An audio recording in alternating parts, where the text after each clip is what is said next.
Transferable skills.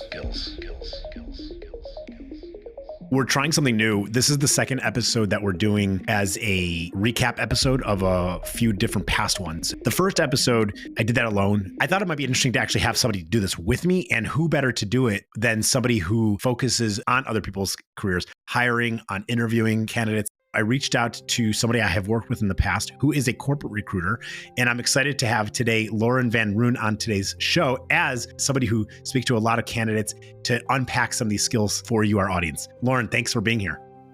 So happy to be here. The first one I did was episode 1 through 5. So this one's going to obviously cover episode 6 through 11. Let me tell you who those guests were and you can reference them. So that's Mike Steven, Amanda DiFederici, Mike Shuman, Brenda Snyder, and Paul Chanan. Together, Lauren and I are going to explore the transferable skills that they shared and how they've defined them, applied them, and the connections between their stories.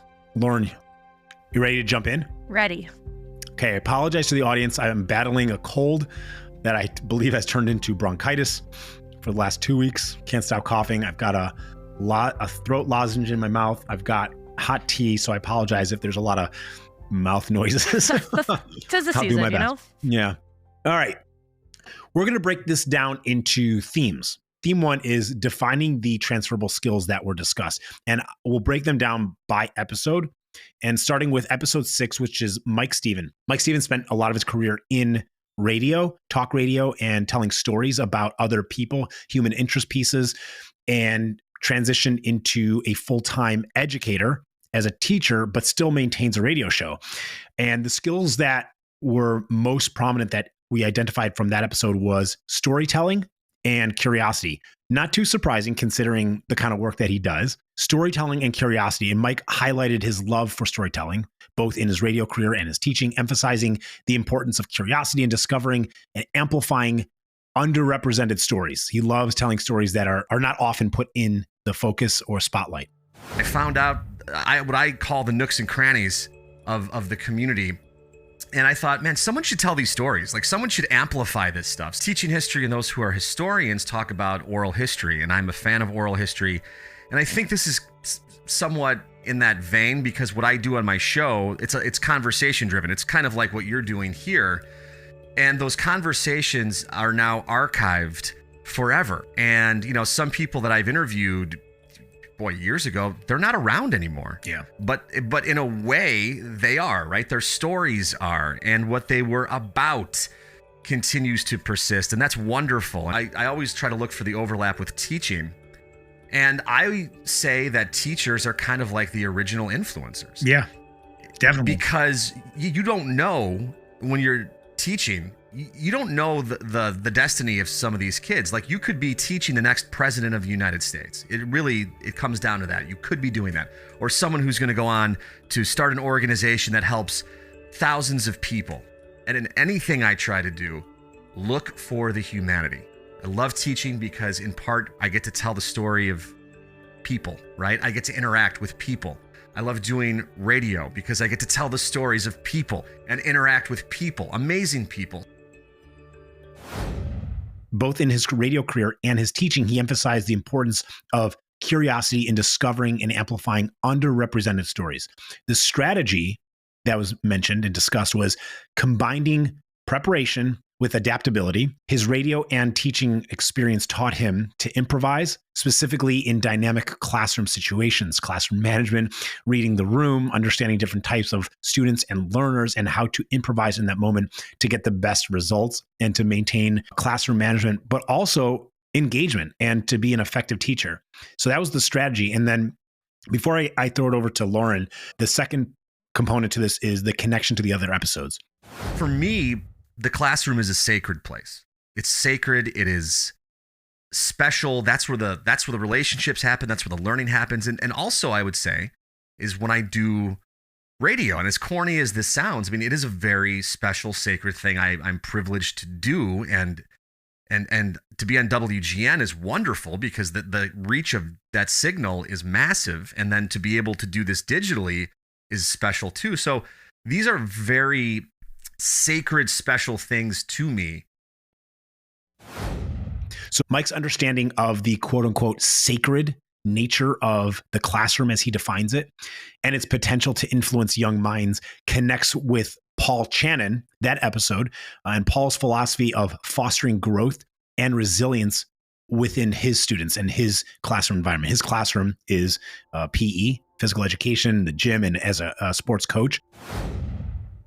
Somewhere around 50% of a successful sports season, whether it's a team sport or an individual sport, is based on intangibles. In this case, baseball IQ, courage, confidence, ability to bounce back and resilience, grit, sportsmanship, positive energy, chemistry, culture. These are intangibles. You could take a group of people with talent and never, ever reach potential. And you can take people that have that exact same talent, and if you can build their chemistry, culture, build their intangibles, make them smarter and make them more confident, make them stronger and tougher, it's a completely different end result. The connection is really about protective space and the relationship between the teacher and the students and maintaining trust and making people feel comfortable and recognizing that you're there to help them.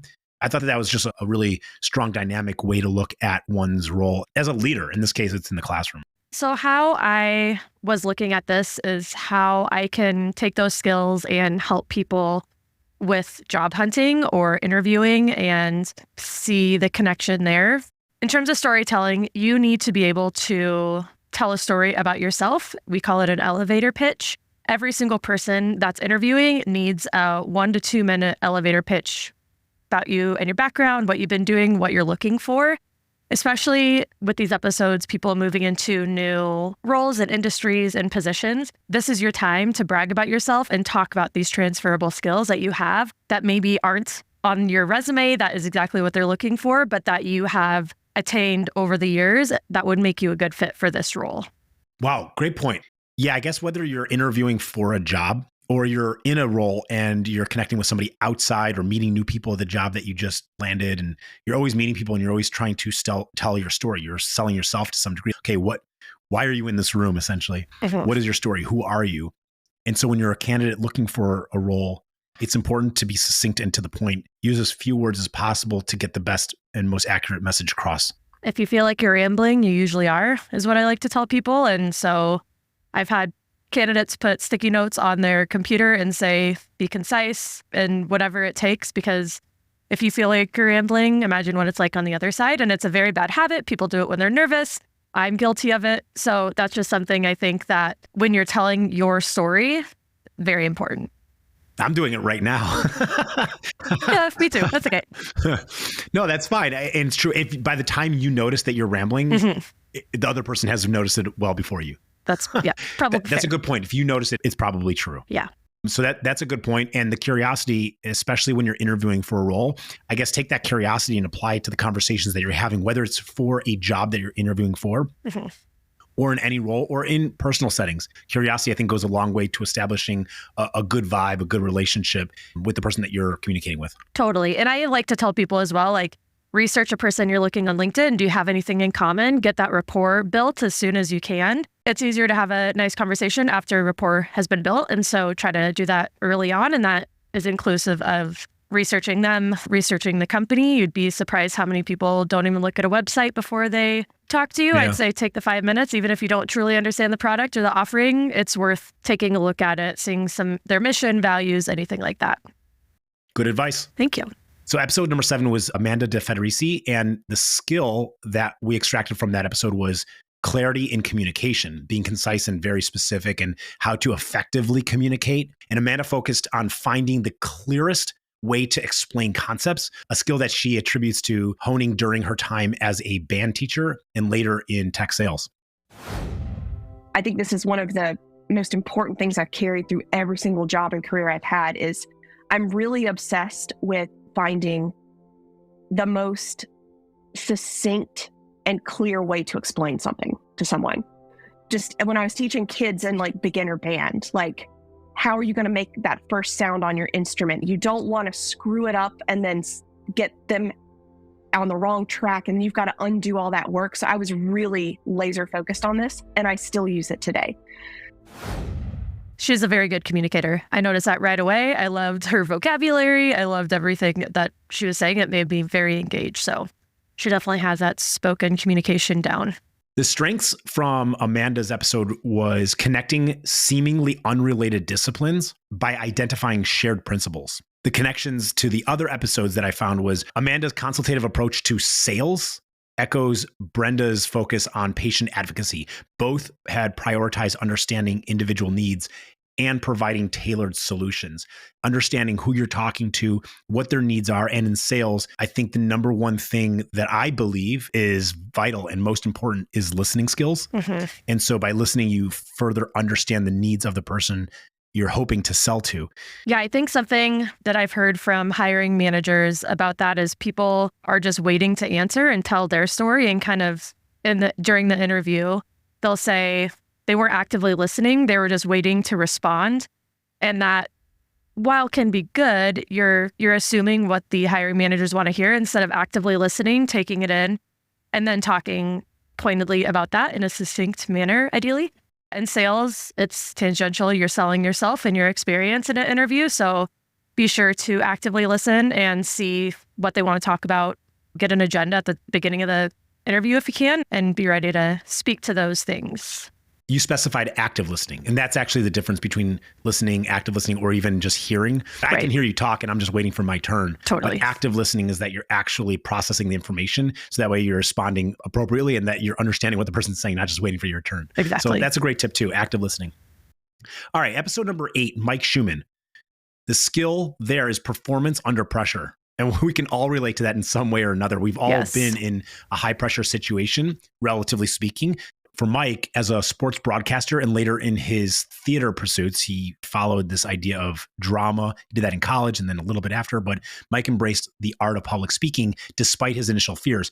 He was trepidatious, nervous about public speaking, as many people are. I think it's the most common fear or insecurity. And recognizing that he needed to get over that. And so he manufactured environments and situations where he would get that experience and practice it. And he needed it both as a sports broadcaster, but he also needs it constantly as a teacher. I would say most people, when they're interviewing, they are feeling that they have to perform under pressure. I think that one instance that comes to mind in interviewing for technical roles, sometimes you have to do a live coding exercise where you're online, you're doing your thing. Usually in normal circumstances, there's not someone looking over your shoulder watching you code. But for these purposes, you're made to code in front of someone, and it can cause a ton of anxiety. And a lot of people do crack under the pressure, unfortunately. And I think, like he said, practicing and getting yourself in a situation where it's repetitive after a while, have your friend do it, have a fake coding interview, have a fake just whatever interview, and talk back and forth, and get so used to hearing yourself and the cadence, and just it'll become second nature, ideally. Yeah, good point. I was listening to somebody who's like a master storyteller and public speaker give some advice, and he was taking Q&A, and somebody in the audience said, sometimes I find my voice shaking and I'm very nervous while I'm addressing a crowd. How do I overcome that nervousness and shaking? He was describing that shaking as a buildup of adrenaline, and that a lot of public speakers, before they get on stage, they're in the green room and you can feel it coursing and the adrenaline is building. And that's what the shaking is. It's like energy built up that has not been expelled. You haven't used it and it can't get out. And he said the way to get around that is, before you get up and address a crowd, if you can, is do a bunch of push-ups, jumping jacks, run around. Just get rid of that energy, because that's what it is. It's not nervousness per se, or your nerves and potential anxiety is manifesting as adrenaline. I thought that was a great tip. So totally, for anybody out there who finds himself nervous, and I don't know if a meeting is the right place to get up and do jumping jacks or push-ups. Maybe it is. I don't know. Get everyone extra all jazzed up. I heard the Superman stance as well. Have you heard of that? Yeah, the power pose. The power pose that helps people. Hands on the hips. Exactly. Yeah. So that could be do jumping jacks, and then do the power pose, and you're set.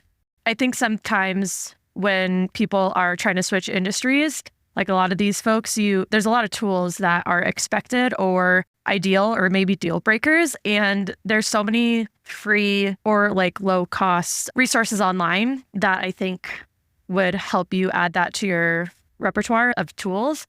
Another thing that comes to mind is when you are networking and trying to get into these roles in new industries, essentially, when you're going out and asking people, what tools do you need? Sometimes you could buy them a coffee and they could virtually show you this tool. Anything that you could do that to get exposure to it, to show that you have the basic understanding. I want to learn. This is an example of when I have learned a new technology. Maybe didn't go into the interview and bomb. Maybe you didn't bomb it because you got the job. Didn't draw a line. I think there's some ways to navigate that these days. The strength that was identified from Mike's episode was pushing boundaries to overcome fear, using preparation and immersion as tools. Sports radio was my aspiration, to be exact, but somebody who had a fear of public speaking, if you would believe that or not. I knew that the more I immersed myself into public speaking, I was going to cure myself of that fear of public speaking. Connection to the other episode that I found was Mike's emphasis on learning from failure. And that connects with Paul's philosophy of embracing challenges and using them as opportunities for growth. Mm-hmm. Always important to look at your failures. You can look at a failure as just what it is. You can also gain a lot from it. There's so much more. Just don't leave it at face value.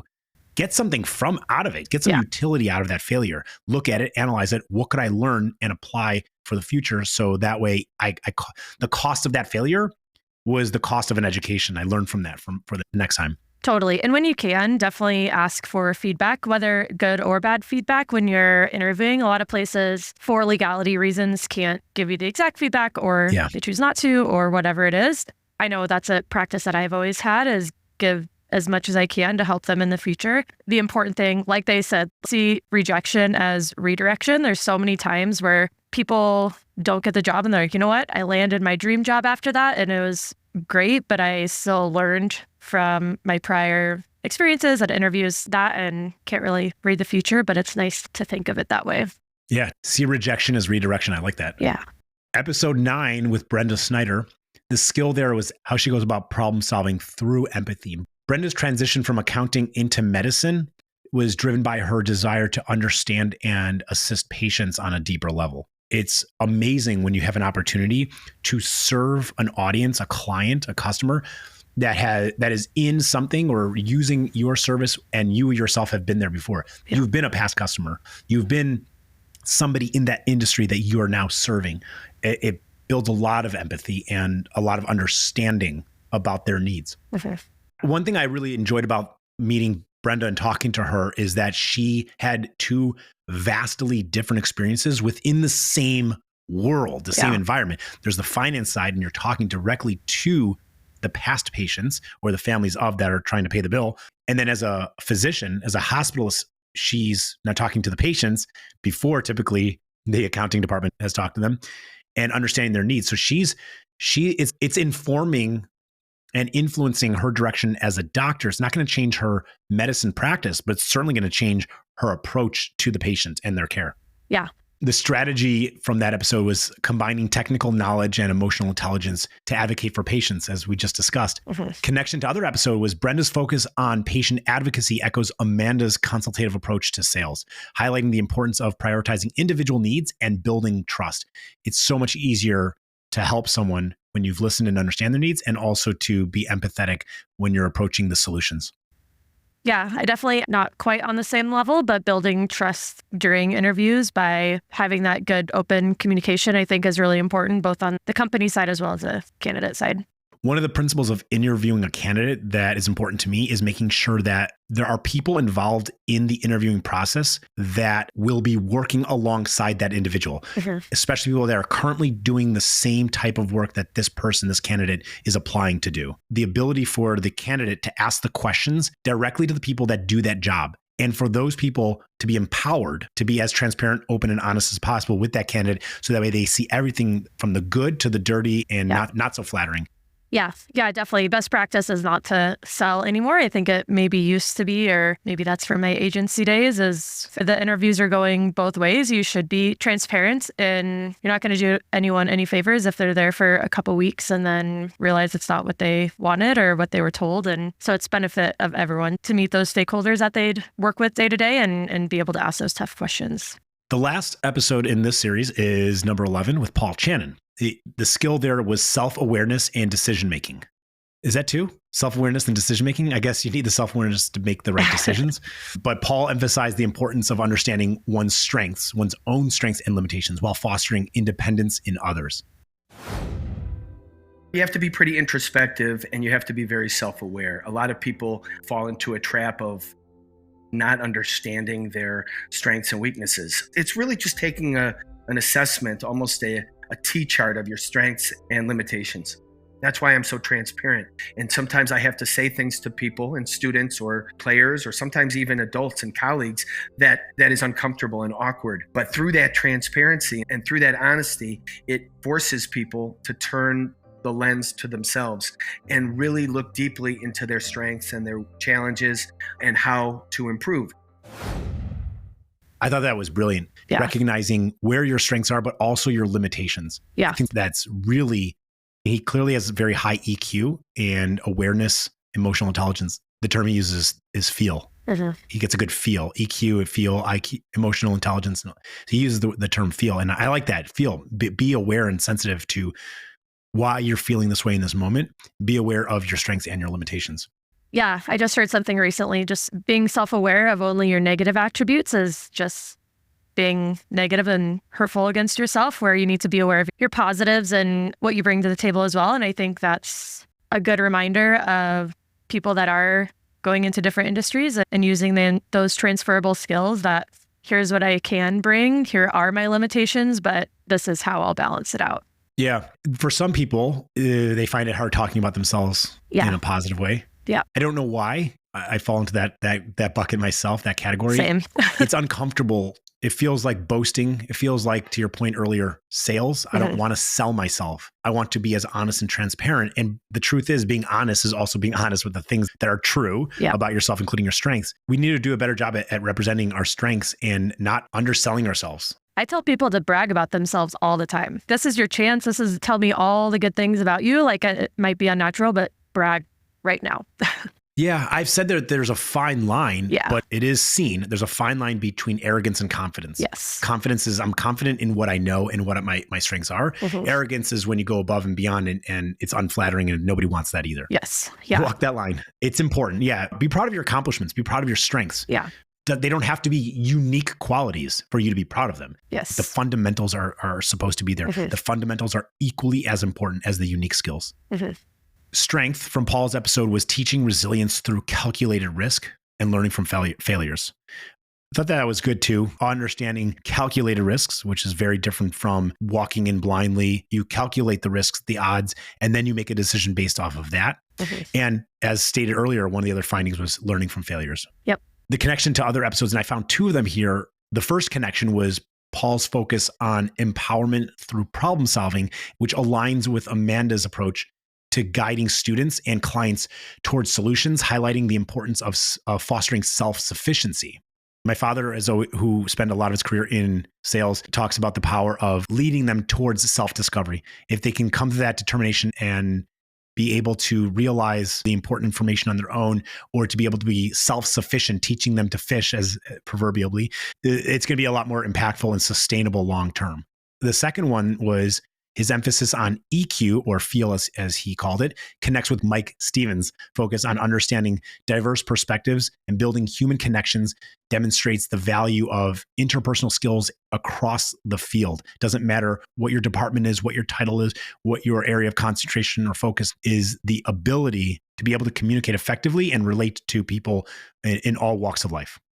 Yeah, definitely agree. I think for folks that are in the job market looking for a new job that is brand new, again, using the transferable skills, a good way to practice building your interpersonal skills is going to networking events. There's a ton virtual, there's a ton in person. I think that is a good way to build your network and meet people possibly in the roles that you're trying to get into, but also learn how to give that elevator pitch, learn how to have eye contact when you are talking to someone. All these different things that are very helpful with interviewing, that will go a long way. Moving into theme 2, I'm just going to say that theme 2 is strategies for skill development. Lauren, you and I discussed this a little bit.